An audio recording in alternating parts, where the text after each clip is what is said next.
Yeah, that thumbnail, that's my Black Widow pose.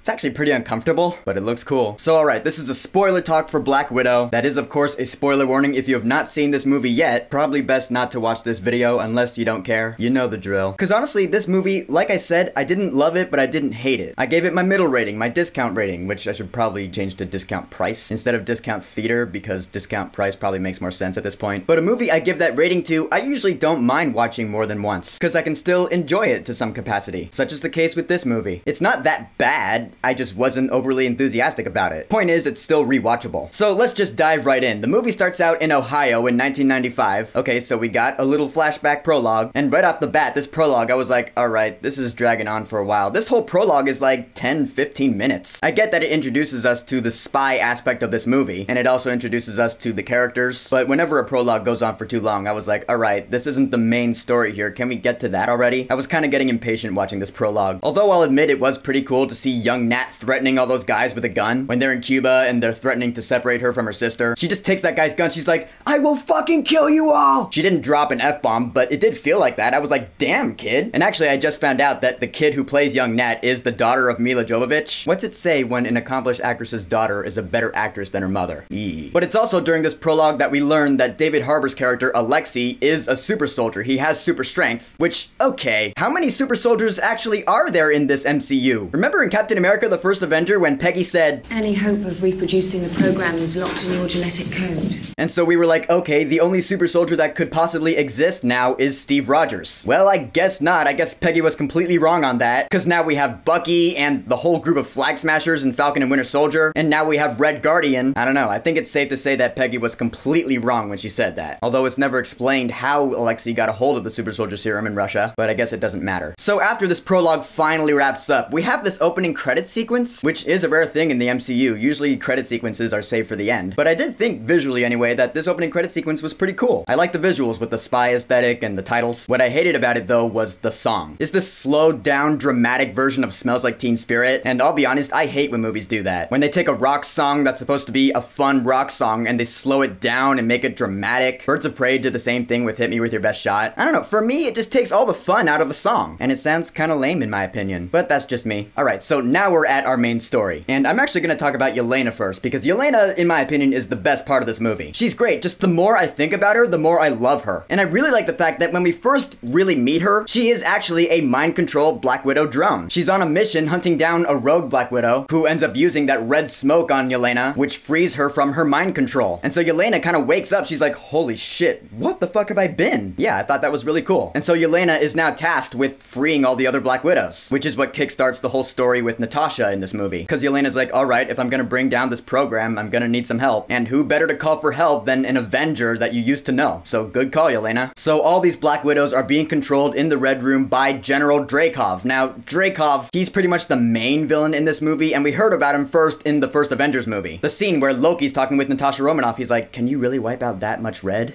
Dreykov's daughter, Sao Paulo, the hospital fire. That's the scene that shows up in the Marvel Legends recap, which is really the reason I told you to watch that, because the Dreykov that Loki mentioned in the Avengers is the main villain of this solo Black Widow movie. And honestly, Ray Winstone as Dreykov totally felt like a stock villain, which is fine because he's a better villain than Taskmaster, but I really just felt that it was kind of weak to make Dreykov, this one line that we heard in the Avengers, the main villain in this movie. Like, really? They're just gonna tie it in with one line from the Avengers? It felt like fan service to me. It felt kind of desperate. Because it's like they were like, hey, look, Dreykov, remember that one line in the Avengers? Well, here he is. Fans out there, do you remember? I remember. Again, that's just how I felt. But still talking about the villains, okay, so Taskmaster. Like I said, in the first couple scenes with Taskmaster, I got this idea in my head as to who she really is. Because the first scene we see Taskmaster in, this one widow comes in, plugs something into the back of her head as we see Taskmaster scanning this footage. And then the next scene where Taskmaster and Natasha are fighting on the bridge at night, Taskmaster is scanning Natasha Romanoff in this heads-up display. And so I was like,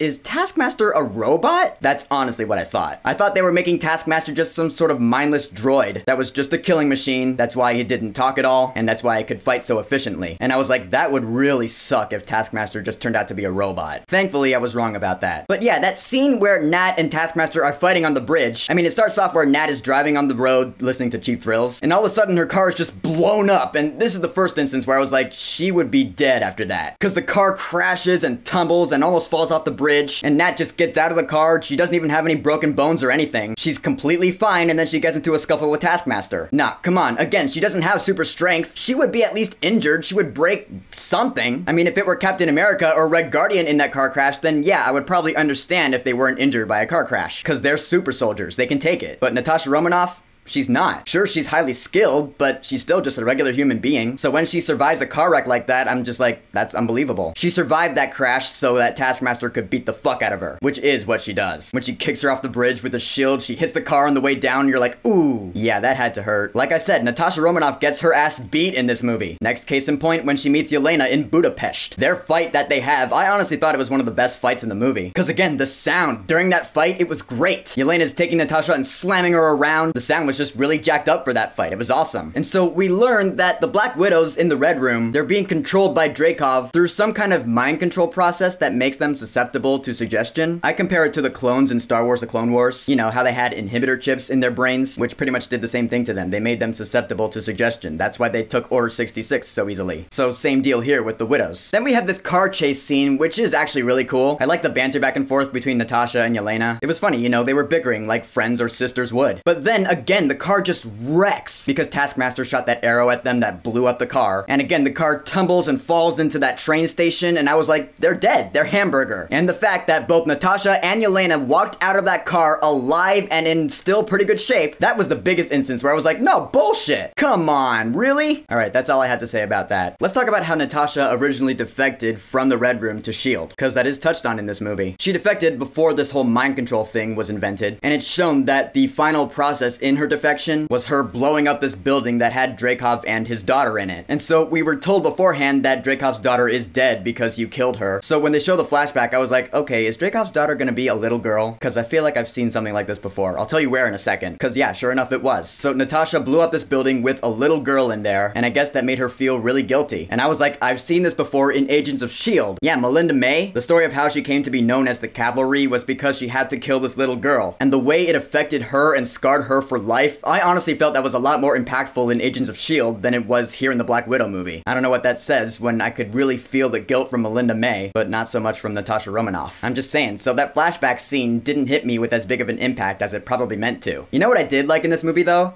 The recurring pose joke. Yeah, the scene where Nat and Yelena are in that convenience shop or whatever, and Yelena's like, why do you do that thing when you're fighting? You like pose. You're such a poser. Because it's true, Natasha Romanoff does do a lot of posing when she fights. But I never really saw it as weird because that pose is so badass. When she does it in this movie and Yelena's like, such a poser. That was funny. Although I love how the joke came back around when Yelena tries it out. And again, I was like, that's badass. That's probably one of my favorite shots in the movie. Because honestly, look how badass Yelena Belova looks right here. Tell me that's not awesome. Even though after she does it, she's like, oh, that was disgusting. I was like, nah, I disagree. That was cool as shit. As uncomfortable as it may be, it still looks really cool, and in a way, that's all that matters. So Natasha and Yelena, they just decide, let's go kill Dreykov. That's their mission now. They just decide on it. And alright, one thing I gotta talk about in this movie, that vest. That fucking vest. That scene where Nat and Yelena, they're in the car and Yelena's like, oh, hey, I have this vest, by the way. It's so cool. It has so many pockets. You don't even know. I was just sitting there like, all right, I get it already. Ha ha, because Natasha Romanoff wears that vest in Infinity War. So, all right, what? Yelena's gonna give Natasha the vest at the end of this movie? And that's how Natasha has the vest in Infinity War? Yup. It's like, I don't care. I don't care how characters get their clothes that we've seen before. It's like Jack Sparrow in Pirates of the Caribbean, Dead Men Tell No Tales. That flashback that shows how he got the wardrobe that he wears.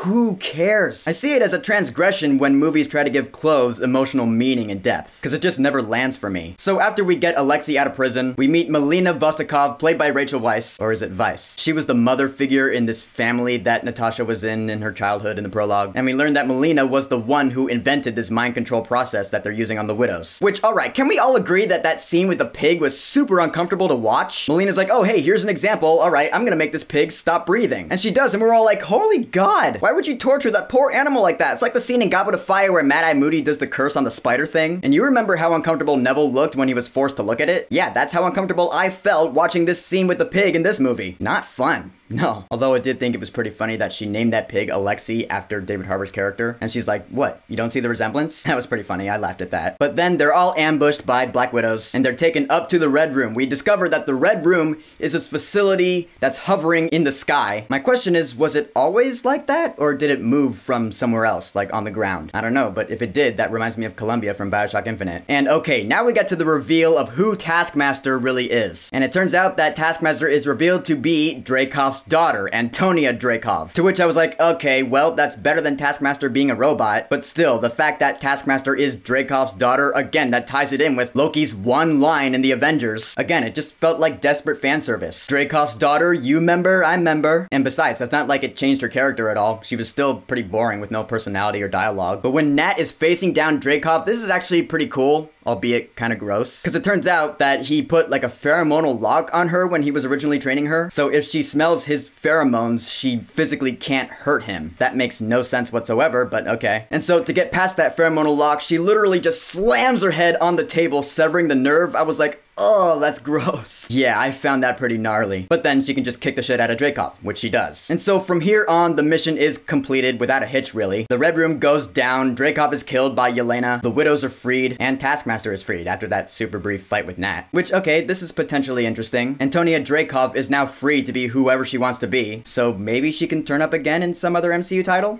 I don't know. If she does, then they could really build her character into an actual character. I'm just saying, for how boring she was in this movie, it did leave it open for her to have some actual character growth in later MCU titles. I think that could be pretty cool, because Taskmaster, like I said, is a pretty cool character in Marvel lore. So I'm just saying, Kevin Feige, if you want to bring back Taskmaster to make her into an actual character, I would be down for that. Kind of like Natasha Romanoff, actually, because her first appearance in Iron Man 2, she wasn't really much. She wasn't really fleshed out. But then, over the course of the next 9 years, she was developed into a real character. Maybe the same thing can happen here with Taskmaster. I don't know. Although, if I had to guess which character from this movie that's actually going to happen to, I would put my money on Yelena Belova. Because yeah, we know that this is not going to be her final appearance in the MCU. And it's funny, when it's all over and Natasha's like, alright, I gotta go on the run again because General Ross is coming, Yelena's like, alright, here. Take my vest. Again, I just had to laugh at that because it felt so obligatory. Like, in a way, I feel like the only reason Yelena gave Nat her vest was because Nat had it in Infinity War. So it was like, oh, damn, you have it in the next movie? All right. Here you go. I don't know, did anyone else feel that way? And then the movie ends 2 weeks later. Nat has the blonde hair now, and she gets the Quinjet from Rick Mason. You know, the Quinjet that they were using in Infinity War. You remember? I remember. And Nat's like, alright, I'm gonna go break some of my fellow Avengers out of prison. To which I was like, didn't Cap already do that? Because that was like the last scene in Captain America Civil War. It was Steve breaking his friends out of prison. I don't know, maybe we didn't see that he had Natasha's help. That is a possibility. But okay, let's talk about this post-credit scene, because I actually thought it was pretty cool. We fast forward to after Avengers Endgame, so Natasha Romanoff is dead, and Yelena goes to visit her tombstone, which I was like, okay, well, it's good that she actually has one, because we haven't seen it yet. And Yelena does that whistle thing that they did when they were kids, but she doesn't get a response, and I was like, oh, this is sad. But then she is visited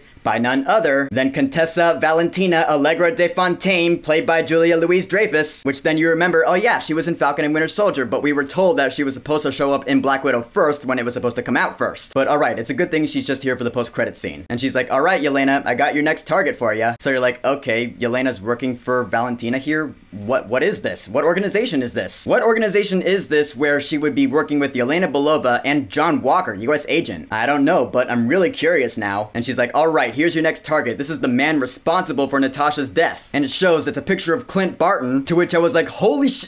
Wait a minute. Clint Barton wasn't responsible for Natasha's death. On the contrary, he literally begged her not to sacrifice herself on Vormir. We all saw it happen. So where did Valentina get her intel from? Cause it's completely wrong. That or she knows it's wrong and she's just framing him for one reason or another. I don't know, but the way the scene is executed looks like it's gonna be setting up Yelena to be a villain in the Hawkeye Disney Plus series. Since yes, that is where she will make her next MCU appearance. And I think that's coming out either later this year or early next year. So alright, cool. We get to see more Yelena Belova. That's badass. She might be a villain sent to hunt down and kill Clint Barton. Uh-oh. Hopefully they'll be able to resolve the issue. Maybe Kate Bishop can help out with that. So in conclusion, Black Widow, I did enjoy the movie to some extent. As I've been saying, there is good and bad about it for me. I wouldn't mind watching it again at all. But would I have liked it more if it had come out before Avengers Infinity War? Yeah, that is as undeniable for me as gravity. Because this movie starts out with her on the run after Civil War, and it ends going right into Infinity War. So in a way, this movie has no real impact on the MCU's story whatsoever. With that mindset, you feel like the only reason this movie was made was to give Scarlett Johansson her due solo Black Widow movie. And that's it. But you know what? That's just one way to look at it. The fact is, opinions are not facts. And whatever you want to think about the movie is fine with me. So, what was your favorite action scene in this movie? And also, what do you think of Yelena Belova? Do you like her as much as I do? Are you excited to see her in the upcoming Hawkeye series? Whatever you think, go ahead and leave a comment. And don't forget to subscribe.